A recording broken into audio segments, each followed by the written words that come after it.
In the South Pacific Ocean, I held my breath, plunged in, and swam deeper into the water to get away from the schools of, to get closer to the schools of white-tipped sharks huddled at the bottom of the ocean. With my flippers, I pushed myself deeper into the water. The now useless snorkel was my only reminder of air as I kept going, with only my mask for navigation. Though the moving sand did not entirely obstruct the water, the sun grew less intense the farther I traveled.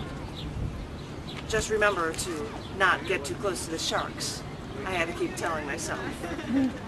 I almost froze when I spotted the stingray. They work so hard to avoid being seen so they can surprise their prey and have their next meal.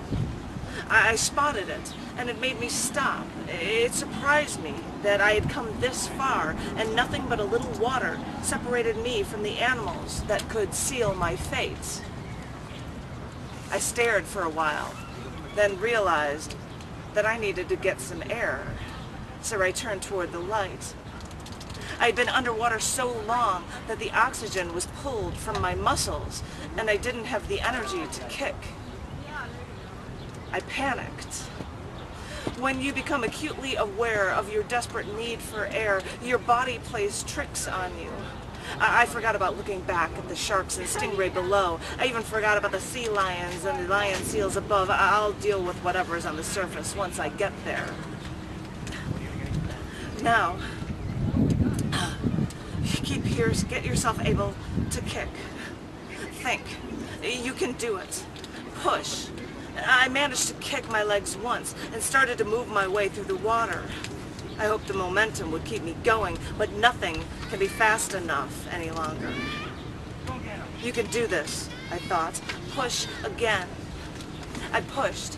I moved, but the surface still seemed miles away. And now I know there's twice as much hydrogen around me as oxygen, but oxygen is so much bigger than hydrogen. Oxygen is the most abundant chemical element by mass in our biosphere, in our air, sea, and land, but I can't get to the oxygen in this water. I can't let this be the death of me.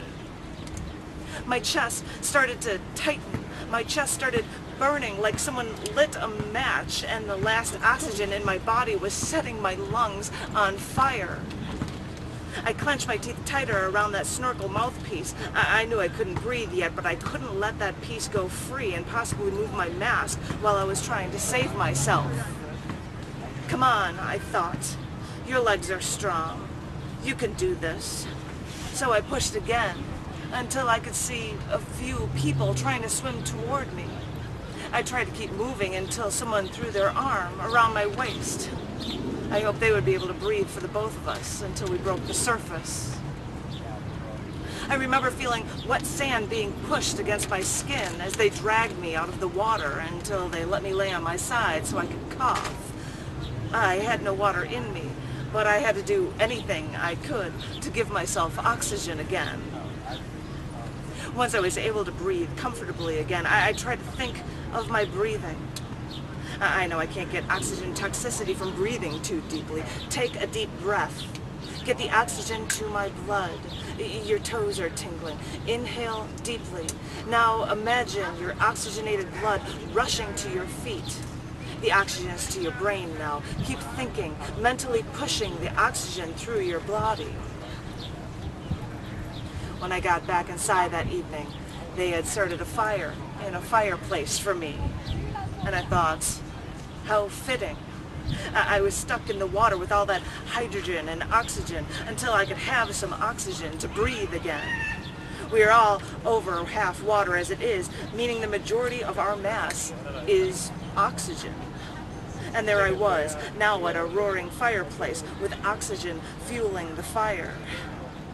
It's funny how on this one day, a basic element like oxygen could help me go where I've never been before, could warm me up at the end of the day, and could show me in its absence how crucial it was everywhere in my life. Thank you.